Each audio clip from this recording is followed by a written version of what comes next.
Pilatus mencoba untuk memberikan pilihan kepada orang lain. Apakah kita bersalah karena melakukan hal yang serupa pada hari ini? Mencoba membiarkan orang lain yang memutuskan sesuatu untuk kita, apa yang akan kita lakukan atau percaya tentang Yesus?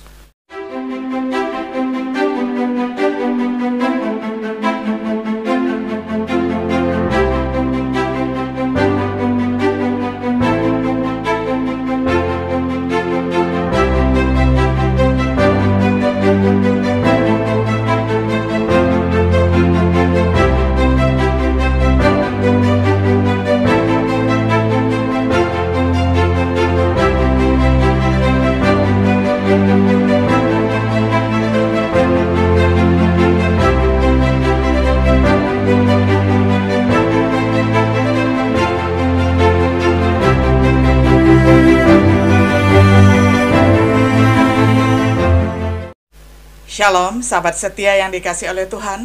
Sungguh senang hari ini kita dapat berjumpa kembali di dalam acara Renungan Sahabat Setia. Pada hari ini kita tiba pada episode yang ke-78 di dalam serial pembahasan Kitab Matius dengan tema Apa yang kalian mau saya lakukan terhadap Yesus? Saya akan bacakan firman Tuhan dari Matius 27 ayat 22 di dalam terjemahan sederhana Indonesia. Maka Pilatus bertanya, "Kalau begitu, apa yang kalian mau saya lakukan terhadap Yesus, yang kalian sebut Kristus?" Mereka semua berteriak, "Salibkan dia!" Sampai sedemikian jauh pembacaan firman Tuhan dari Matius 27 ayat 22 dalam terjemahan sederhana Indonesia. Sahabat setia yang terkasih, di dalam Matius 27 ayat 11 sampai 22, kita membaca tentang Yesus di hadapan Pontius Pilatus, seorang gubernur Romawi. Sementara Yesus mengaku sebagai raja orang Yahudi, dia menolak menjawab tuduhan para imam kepala dan tua-tua orang Yahudi. Keheningannya membuat Pilatus sangat kagum. Pilatus berusaha untuk melepaskan Yesus, tetapi orang banyak itu memintanya sebagai gantinya Barabas, yang mendorong Pilatus untuk mengajukan pertanyaan.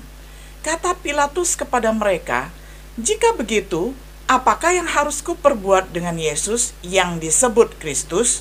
Mereka semua berseru, "Ia harus disalibkan."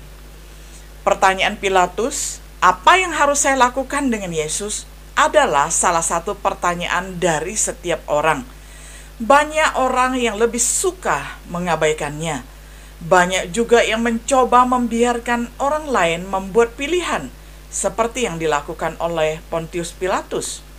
Tetapi itu adalah pertanyaan yang tidak bisa kita tinggalkan. Kita semua suatu hari akan berdiri di hadapan tahta pengadilan Kristus. Kata-katanya akan menjadi standar penilaian atau penghakiman bagi kita semuanya. Jadi, masing-masing dari kita harus bertanya pada diri sendiri, apa yang harus saya lakukan terhadap Yesus? Untuk membantu menjawab pertanyaan ini, pikirkan pertanyaan yang lain terlebih dahulu. Yang pertama, apa yang Yesus tawarkan kepada kita? Kita melihat bahwa Yesus telah menyediakan kesempatan untuk hidup di dalam kelimpahan yang Dia sediakan, dipenuhi dengan kedamaian sejati, karena dengan tujuan itulah Dia datang ke dunia ini.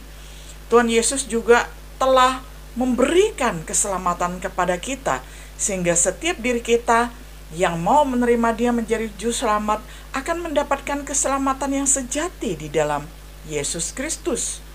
Dan kita juga dapat menikmati pengampunan dari dosa kita melalui darah-Nya yang tercurah di atas bukit Kalvari.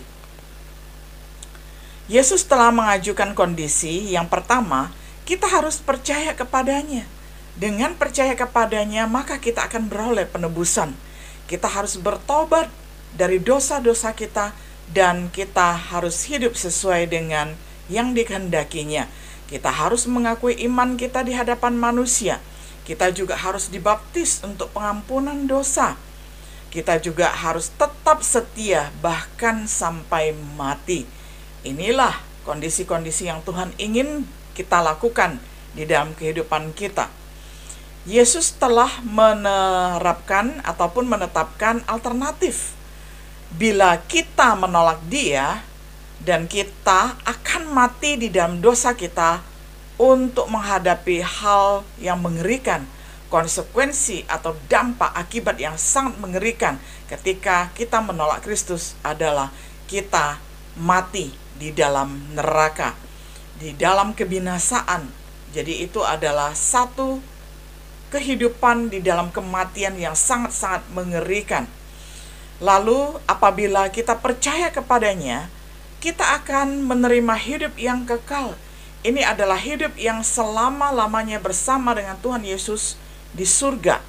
Setelah memperhatikan apa yang Yesus telah tawarkan kepada kita, mari kita kembali ke pertanyaan semula. Hal yang kedua, kita membahas apa yang akan kita lakukan terhadap Yesus, apa yang harus dilakukan oleh seseorang di dalam hidupnya terhadap Yesus. Pilatus mencoba untuk memberikan pilihan kepada orang lain. Apakah kita bersalah karena melakukan hal yang serupa pada hari ini? Mencoba membiarkan orang lain yang memutuskan sesuatu untuk kita, apa yang akan kita lakukan atau percaya tentang Yesus? Beberapa orang di Athena, ini sebagai contoh, mereka hanya mengenyek saja ataupun mengejek. Mereka mendengar tentang kebangkitan orang mati, maka ada yang mengejek, dan yang lain berkata, lain kali saja kami mendengar engkau berbicara tentang hal itu. Jadi mereka tidak mau mengambil keputusan pada hari itu dan bahkan memberikan bullying ataupun mengejek. Banyak orang juga mengambil jalan ini dengan apa yang mereka lakukan terhadap Yesus. Daripada berusaha memutuskan apa yang harus mereka lakukan, mereka hanya tertawa saja, sehingga mereka tidak melakukan apa-apa untuk Yesus. Termasuk Felix mencoba menunggu waktu yang lebih tepat, sebagaimana kita baca di dalam Kisah Para Rasul 24 ayat 25. Tetapi ketika Paulus berbicara tentang kebenaran, penguasaan diri dan penghakiman yang akan datang, Felix menjadi takut dan berkata, "Cukuplah dahulu, dan pergilah sekarang. Apabila ada kesempatan baik, aku akan menyuruh memanggil engkau." Nah, jadi Felix pun ketika mendengarkan firman Tuhan, tidak cepat-cepat mengambil keputusan untuk percaya kepada Tuhan Yesus, melainkan dia menunda.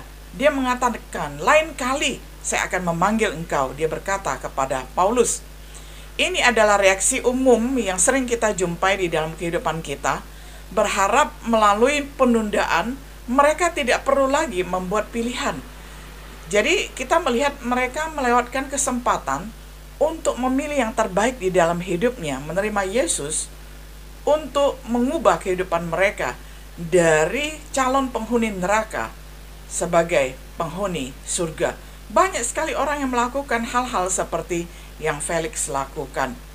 Tetapi kita tidak bisa lepas dari kenyataan bahwa suatu hari kita akan diadili olehnya, karena ia telah menetapkan suatu hari pada waktu mana ia dengan adil akan menghakimi dunia oleh seorang yang telah ditentukannya.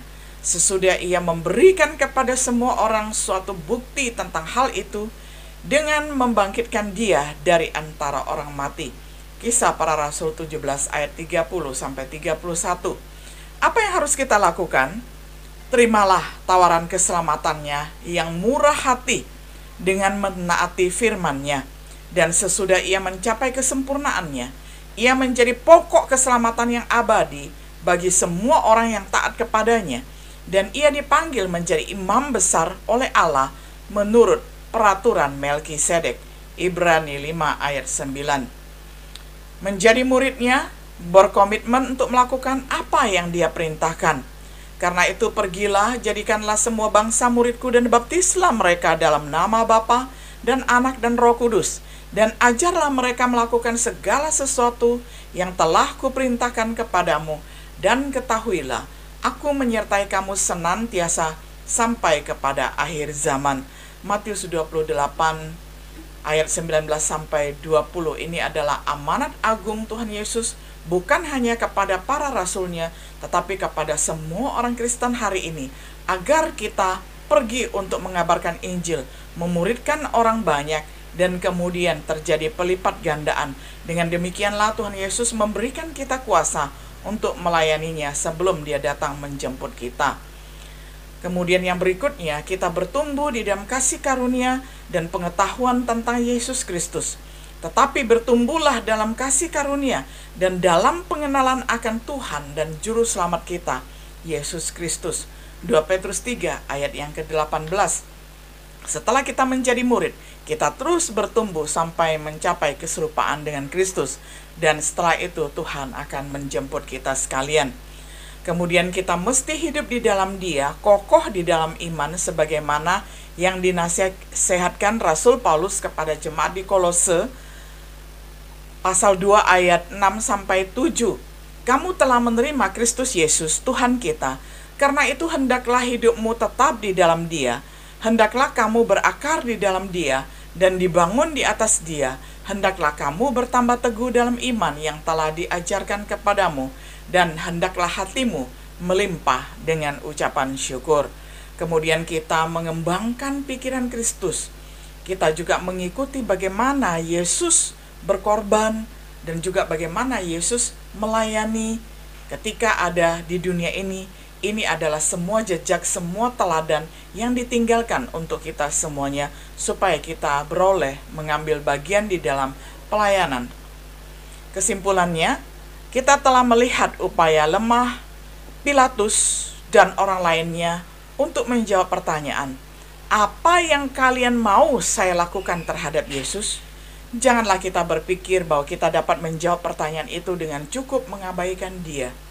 Cukup tidak melakukan apapun secara aktif terhadapnya. Karena seperti yang Yesus katakan pada kesempatan lain di dalam Matius 12 ayat 30, Yesus telah memberi kita setiap alasan untuk menerima dan mentaati Dia sebagai Juru Selamat dan Tuhan kita. Jika Anda belum melakukannya, maukah Anda hari ini menanggapinya? Undangan lemah lembutnya untuk menerima hidup yang kekal. Biarlah saudara merenungkan setiap firman yang telah didengar dan boleh datang ke hadapan Yesus Kristus untuk menerima keselamatan yang Dia tawarkan. Sahabat setia yang dikasihi oleh Tuhan, kiranya kita yang sudah diselamatkan karena sudah menerima Yesus sebagai Juru Selamat, kita boleh menjadi orang-orang yang senantiasa tergerak, terpanggil untuk melayani mereka yang belum menerimanya. Kiranya kita menggunakan setiap waktu, setiap kesempatan untuk senantiasa mawas diri dan bertanya, apa yang harus saya lakukan untuk Yesus? Kiranya setiap diri kita boleh senantiasa menjawab pertanyaan ini di sepanjang jalan kehidupan kita. Kiranya Tuhan Yesus menolong kita semuanya untuk melakukan firman-Nya. Shalom.